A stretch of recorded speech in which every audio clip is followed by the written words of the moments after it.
Shalom, shalom, shalom, ekbuta na nzambe. Bana na nzambe, nzambe alola pambola bino na mkona lelo. Nzambe na biso asali biso susu grâce. Tomona na isu mkona lelo. Ebele penza tolamukaki na bango na tongo. Baza ya kokufa. Ebele tolamukaki na bango na tongo. Bazolela bango. Ebele tolamukaki na bango na tongo. Voire même temps sous en ce moment oyo bazo sala ba accident. Ebele baza ya kokufa. Ebele bakoti na ba hôpitaux. Vraiment biso bao toza en bonne santé. Toye ko pambola nzambe, toye ko yoba na nzambe wana ke aza malamu. Kokuta na isu mkona lelo eza nango te habitude kaka ndenge tomesana, non. Eza grâce au nzamba lola, au Jésus-Christ asali biso na mkona lelo. Oui, libota na nzambe, bien-aimé dans le Seigneur, toza na kata émission na biso à la 9e heure. À la 9e heure, ezalaka émission lokwa na lobaka, ezalaka émission oyo tobusanaka liboso na Yesu Masiya, ezalaka émission oyo Jésus-Christ alingaka kaka kosala biso bolamu. Nzamba lola alingaka kaka kosala biso bolamu à la 9e heure. Yango wana toye na émission na biso lisusu na mkona lelo. Sans plus tarder, bien-aimé, tokobondela na nzambe pour Saint-Esprit assister biso na émission du début jusqu'à la fin.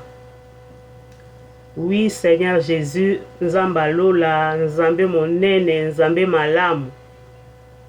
Merci pour la bolingo na yo, merci pour la fidélité na yo Jésus. Merci pour ton amour. Merci papa parce que au permettre biso kozala lisusu liboso na présence na yo en ce moment na kata émission oyo à la 9e heure.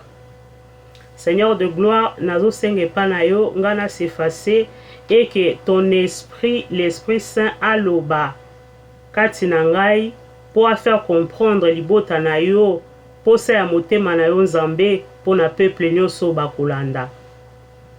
Saint-Esprit, disposez motema, disposez matoi, disposez misu ya o nyonso tu akolanda émission yo pour azwa quelque chose venant de toi. Soki nga na lobi na koloba pamba, mais Saint-Esprit soki o lobi oko corriger, oko bénir, pe oko sala bolamu. Yango na tikeli yo place du début jusqu'à la fin. Yondos à la conducteur et à émission Oyo au nom de Jésus-Christ. Amen. Oui, peuple de Dieu, libota na nzambe. Nzamba lola pambola bino bisika bozwami. Lelo toye na émission na biso lisusu na émission na bino à la 9e heure. Toza na message Oyo toko partager mukona lelo. Alors, message toko partager mukona lelo bien aimé dans le Seigneur. Eza na kati ya livre ya Job. Eza na kati ya livre ya 1 Job. Tokobanda na verset 6, tokokitati na 12. Je lis la parole au nom de Jésus. Or, les fils de Dieu virent un jour se présenter devant l'Éternel, et Satan vit aussi au milieu d'eux.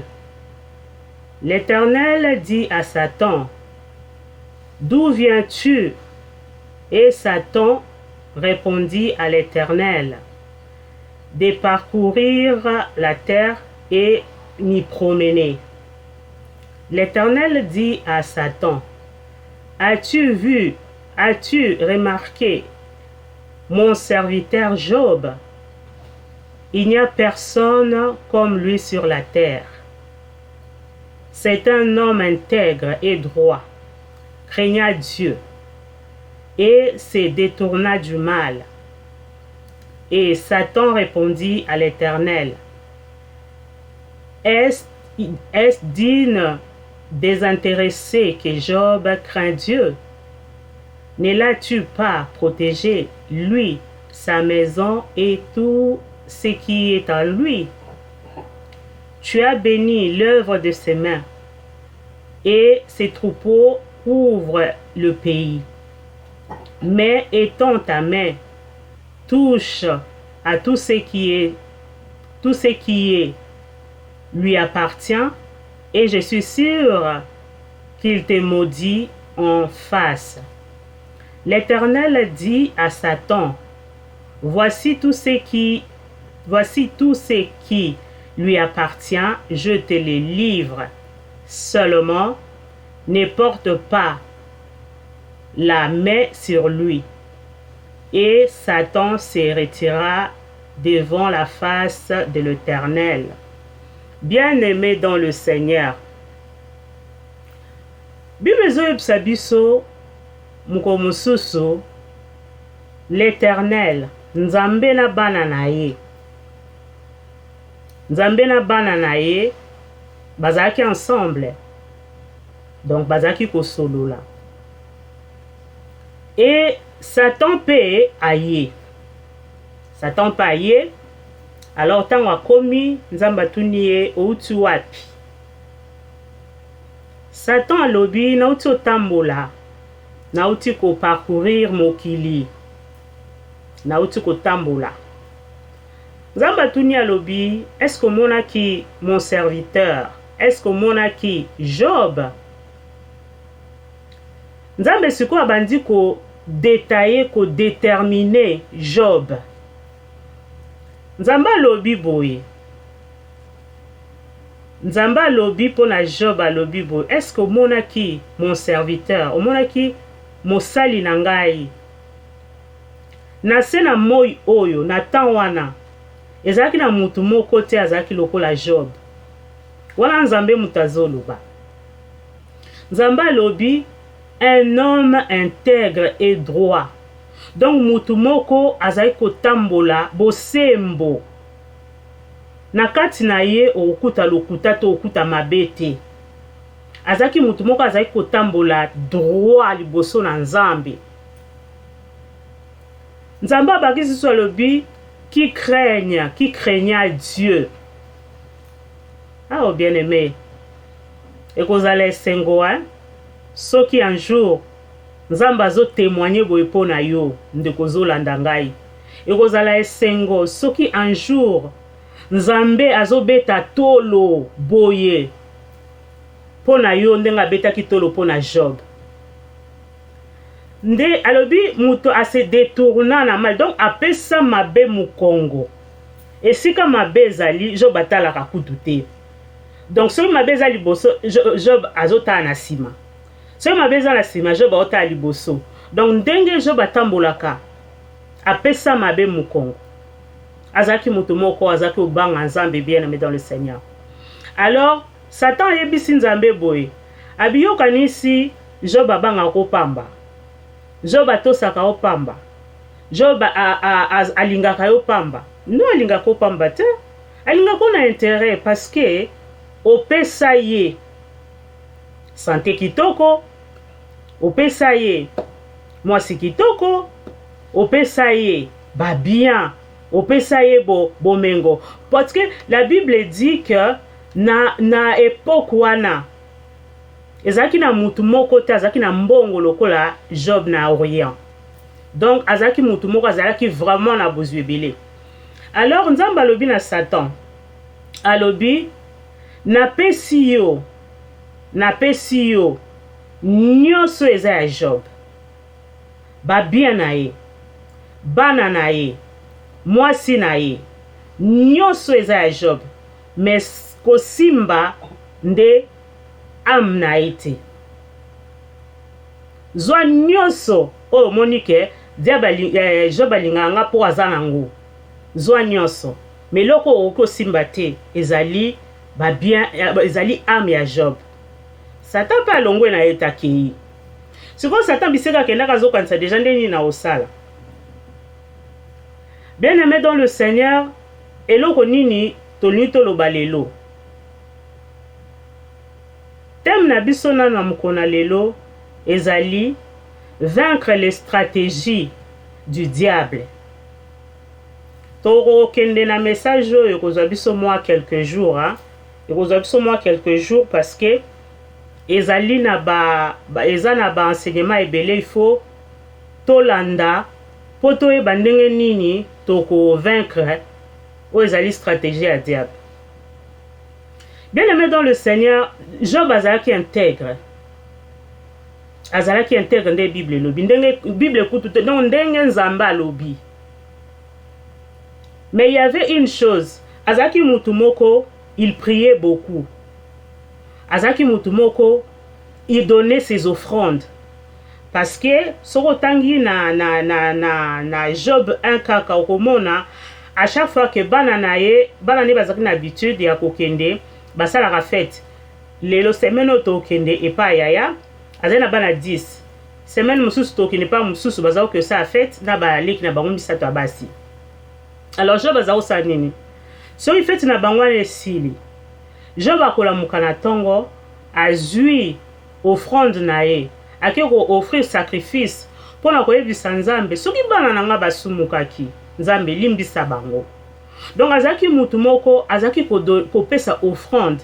Azaki mutu moko azalaki po Nzambe aloba mutu aza intègre aza mutu oyo apusanaka liboso na présence na Nzambe aza mutu oyo alekanaka penza mingi liboso na azalaka mingi liboso na présence ya Nzambe. Alors esali ke tangu esali ke tangu Job Satan tangu a solo na Nzambe pona Job Nzambe abikende ko simba zwa nyonso. Bien aimé dans le Seigneur, Job ayeba quitté stratégie à diable pona ye ezalaki nini. Azako umela liboso na présence na Nzambe, mais cet homme ne connaissait pas le projet ya diable pona tina na ye. Et au moment où bien ya Job ezalaki entre le mains de l'Éternel, Job était protégé. Au moment où bana Job bazalaki entre le mains de l'Éternel, ses enfants-là étaient protégés. Au moment où le bien de Job était dans la main de l'Éternel, ses biens étaient protégés. Mais tant Nzambe, quand l'Éternel ayebisi Satan lobi zwa simba na Nzamba lobi na pesi yo. Tangu ba bien à Job ekomaki na maboko ya diable, bien aimé dans le Seigneur, vie ya Job ebebaki. Vie ya Job ebebaki. Soko okiti na 13 okiti na C, bien aimé na un Job vers obandi na 6 okiti na C, okomona tangu diable simbi, tangu diable akomi ko gérer Job. Oh bien aimé dans le Seigneur, pas sekotaki. Tangu diable simbi gérance ya bien ya Job, pas sekotaki, kufe yaki, kolele yaki, misère yaki, souffrance yaki, donc makambo ya mabe na modèle nyonso to komelaki Job.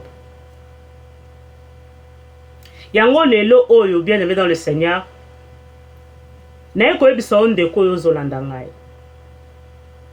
Tozomona lelo chrétien ebele azali mutu moko atambolaka na kati ya droiture, aza mutu moko atambolaka na kobanga Nzambe, aza mutu moko azotambola dans la fidélité, aza mutu moko azotambola vraiment na kati ya obéissance. Mais vie na ye azoyeba te pasi souffrance azomona ezouta wapi, azoyeba te souffrance azovivre ezouta wapi. Tant que ta vie, bien aimé dans le Seigneur, ezali na kati ya maboko, tant oyebi stratégie à diable te bien aimé, tant que ta vie diable mutazo gerango, okoki kozala un homme de prière, okoki kozala un homme qui prie. Bien aimé dans le Seigneur, yebaka ke okozala na souffrance, okozala na misère, okobanda kolela. Yango tozomona ebele ya ba chrétien basambelaka, mais ba situation zo changer te. Situation zo changer te. Situation zo changer te parce que azo sambela mabe te. abangaka ne nzambe mais situation zo changer te parce que makambo na ye vie na ye eza géré na maboko ya diable. Bien aimé dans le Seigneur, ezalaki na mwasi moko na kati église. Bible eloba biso ezalaki na mwasi moko na kati église. Cette femme était une fille d'Abraham. Ndeko oyo azalaki mwana ya Abraham. Donc azalaki tango azobenga fille d'Abraham, aza mutu oyo chrétien. Aza mutu moko oyo abanga nzambe. Aza mutu moko aza fidèle boso na nzambe. Mais ndeko oyo vi na ye ezalaki ya kokangama. Diable mutu azalaki ko gérer santé na ye. Diable azalaki ko gérer santé ndeko oyo. Yango mukongolais ezalaki courbé. Pendant 18 ans, cette femme était malade. Problème ya maman oyo ezalaki santé na ye ezalaki gérée par le diable. Santé na ye ezalaki gérée par les démons. Tosuki kaka wana te bien aimé dans le Seigneur. Toromona lisusu na commencement na kati ya livre à Genèse bien aimé. Okendo kuta toromona na kati ya livre à Genèse bien aimé dans le Seigneur na Genèse 3 tokendo mona Adam et Ève. Bazaki batumoko bazalaki toujours devant la présence de l'Éternel. Parce que nzamba bazaki koya ko visiter bango. Bazaki komona nzambe. Bazaki ko solola. Oh bien aimé, quelle grâce. Mikolo nyonso nzamba sali. Kola zaki koya ko visiter bango. Tant kola koya autuna bango ndenge nini journée leki. Est-ce que bomona ki nyama boy? Est-ce que bo lesa ki nyama boy? Est-ce que bokele ko tambola na nyama boy? Est-ce que bomona ki sika rivière wana zaki ko lekana? Est-ce qu'il y a des choses au photo bongisa? Est-ce que donc bazaki batumoko o bazaki ko pesa nzambe compte rendu mikolo nyonso tu. Batwana bazaki na grâce makasi Adam et Ève. Bazaki ko mona nzambe pe bazaki ko sola na nzambe. Mais il y avait quelque chose bazaki ko ignorer. Bazaki ko ignorer que le diable était là. Bazaki ko ignorer que le diable était méchant. Bien aimé dans le Seigneur, sokozo vivre na kati ya ignorance. Yondo kozo la nanga sokozo vivre na kati ya ignorance yebaka ke oza mokufi. Lokola ba ignoraki bazaki na kati ya ignorance ya diable, yango tina suka diable akoisaki bango. Parce que baeba kite. Bango bato azako kusolola mikonyo sona nzambe. Bango bato azako ko passer journée na bango na poko il faut bakuta na nzambe le créateur mokeli ya onyo surtout. Mais bazaki ko ignorer que le diable était là. Bazaki ko ignorer que le diable était présent. Yango soki oyebi stratégie à diable était bien aimé dans le Seigneur dans ta vie, yebaka ke oza mokufi okweya. Job aeba kita. Job aeba kite que Satan le diable asimba yende mutakoma ko gérer vie na ye. Job aeba kite que Satan le diable mutakoma ko diriger vie na ye. Lelo yo zolanda ngai diable pe azo diriger vie na yo. Situation ozo lekisa lelo, situation ozo lekisa mikolo yo. Vie na yo komi déjà c'est komi dirigé géré par le diable. Alors bien aimé, soko yebi angote, soko yebi stratégie wanate, soko zo ignorer, bien aimé dans le Seigneur, ou ezali combat spirituel, yebaka ke, oko kutana, et puis oko zala surpris. Kufe koya ikokota. Parce que nanda kwa Job kufe kotaki. Bien aimé dans le Seigneur, imagine-toi, obota bana na o 10, nenge Job azaki na bango. Po bakenda kosala ba feti ndenge wana donc baza bana moko oyo basi bakolaki. Baza bana moko basi bakolaki.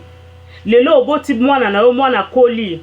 Ovanda kaka boye d'un coup bana na onyo sotu bakufa mbala moko. Bana na onyo sotu bakufa mbala moko. Quel choc.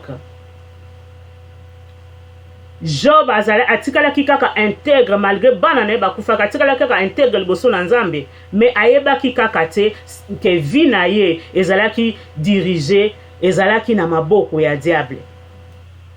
Soko kiti na se otokomona que diable asuka kaka wana tazongela ka isusu nzambe.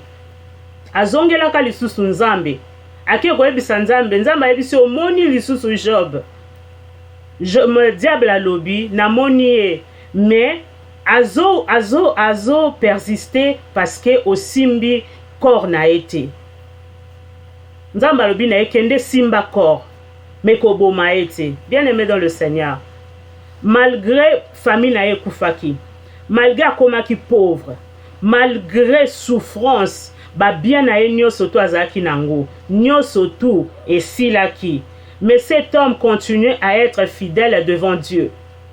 Azalaki fidèle, il continue à prier na kati ya souffrance na malheur na ye. Il parlait à Dieu. Il parlait à Dieu. Mais malgré ça, sa vie ezalaki kaka yako ezalaki dirigé par le diable. Yangwana il faut toyebaka bien aimé dans le Seigneur tant que toza vivant, il faut toyebaka tant que tozo tambola na sena moyo oyo. Il faut toyeba vie na yo nani azo diriger vie na yo. Nani oyo azo diriger vie na yo. Soko yebi muto azo diriger vie na yo te bien aimé dans le Seigneur, okuta na ba situation ebele. Na moya lelo makambo ekomelaki Job, soki ezaki na moya lelo balingaki baloba nini baloba ke Job azaki muto akisi. Il est resté intègre, fidèle, craignant Dieu malgré toutes les situations ekomelaki. Bien aimé dans le Seigneur, Job na kati ya pasi na ye abosanaki nzambe te, atikaki nzambe te. Lelo oyo Bible eloba na biso ke soko ndimeli Seigneur Jésus-Christ comme Seigneur et Sauveur, oyo nyonso akala makambo oyo nyonso akala etikali akala. Voilà sikoyo nyonso te komi nouvelle parce que komi une nouvelle créature. Oui, comme une nouvelle créature. Mais ce qui vit na yo eza dirigé par le diable. Nenge vi a Job ezalaki nyonso kosala eloko moko yosimba te. Yango wana il faut nzamba sunga apesa biso makasi agarder biso na bomoi poto yeba ndenge nini tokolanda suite na ba émission ezoya, ndenge nini tokolanda suite poto comprendre qu'est-ce qu'il faut faire. Qu'est-ce qu'il faut faire pour na kobima? Qu'est-ce qu'il faut faire pour comprendre les stratégies des diables na kati ya vie? Oza mwana nzambe, ozo tambola, oza malamu, mais diable banda asimba osalaka, mais ozo mona mbongo na yo kaka osalela mbongo ne lokote. C'est le diable qui gère ba finance na yo bien aimé dans le Seigneur. Oza malamu, oza en bonne santé, o priaka. Oza mutu moko bondela ko jenaka. Mais oza na maladie moko héréditaire o ezo simba nzo santé na yo bien aimé dans le Seigneur. Ta vie santé na yo eza gérée par le diable. Oza bien na kati ya mariage na yo, couple na bino boza bien, mais okomona kobo tezoya te, makambo ezo simba te. Vie na yo eza géré et simbami na maboko ya diable. Bien aimé dans le Seigneur, mutu oyo diable asimbi vie na ye eloko malamu yokobima te. Mutu oyo normal oyo diable asimbi vie na ye eloko malamu yokozala te. Il faut koyeba molimo na nzambe asungaka oyeba nini oyo ezokomela yo, nini oyo eske vie na yo eza ndenge nini, ozotambusa ndenge nini, vie na yo eza ndenge nini.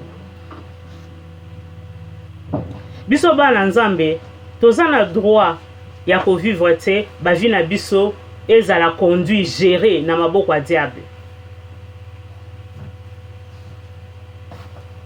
Tomona histoire ya Samson bien aimé dans le Seigneur na livre à Juge. Samson azalaki mwana moko azalaki mise à part. Azalaki mwana moko azalaki déjà consacré na libuma mama na nzambe moko aponaki ye. Et Samson azalaki na onction bien aimé dans le Seigneur. Okoki kozala na onction, mosala nzambe okoza na onction. Soki kaka diable mutazo gérer vie na yo, obanga na nzambe, ozano na onction. Tant que le diable gère ta vie bien aimé dans le Seigneur, okoza mosala nzambe. Yebaka ke musala nzambe e otambola malamu te parce que vie na yo eza géré par le diable. Cet homme, un homme intègre, au kolorbe te la tolo, mais aïbaki te, il ne savait pas, il n'était pas au courant. Il n'était pas au courant. Alors, ceux qui n'ont vu nayo oyebite, tu n'es pas au courant de ce qui se passe dans ta vie, bien aimé dans le Seigneur. Ozo tambola bonyama. Ozo tambola bonyama. C'est pour cela la mort ya ke kotaki na kati ndaku ya Job. Job a perdaki nyonso tout parce que nyonso ya yezaki na maboko ya diable. Yo pe lelo oyo ta muso perdre déjà nyonso. Ta mususu libala ozaki nango o perdre déjà libala no to ezoke na kokufa. Pourquoi? Parce que diable muto asimbi yango. Ta mususu lelo oyo po tambola na kati ya obanga nzambe musala na yo bana na yo ozomona bango nde baokende ozole donc memi mwana maboko osimbi mwana na maboko osimbi bana no na maboko ozomona bana nde baokende na okufa ozomona maladie nde ekoti ndaku ndenge ezomemelela yo bana. Bien aimé dans le Seigneur, na moment wana il faut yeba que ce n'est plus Dieu qui gère ta vie. Ce n'est plus Dieu qui dirige ta vie. C'est le diable qui dirige. Ozo sala nyonso, ozo prier, ozo nyonso tozo sala. Comme Job. Lelo bien aimé dans le Seigneur, ezalaki kaka introduction oyo tengaki to sala pona koyeba convaincre ou ezali stratégie à diable. To continuer lobby pona koyeba comment faire pour te vaincre ango. Zamba lola pambola bino bisika bozali apambola mabota na bino bozanga te mukona lobby bo partager vidéo bo aimer bo sa l'évangélisation po ezana âme moko bien aimé ezana âme moko vina eza dirigée par le diable et âme wana azozela kaka nzamba loba azozela que le Saint-Esprit parle dans nzela ya mama Jolie po ye abika. Alors soki yo kangi vidéo okangi message o kaka pona yo yebaka ke âme wana kola otuna yo bo partager vidéo nzamba lola opambola biso de tokutani mukona lobi po tozana suite ya émission na biso tozana suite ya sujet na biso oyo vaincre le stratégie du diable. Il faut tolonga tant que toza bana nzambe tokotika te diable a dominer vie na biso tant que toza bana nzambe tokotika te diable a diriger vie na biso parce que vie na biso ebombami na kati na maboko na Yesu. Alors tokotika te diable a diriger ba vie na biso nde tokutani mukona lobi nzamba lola pambola bino kimela nkolo Yesu evana na mabota na bino na kombo na Yesu. Amen.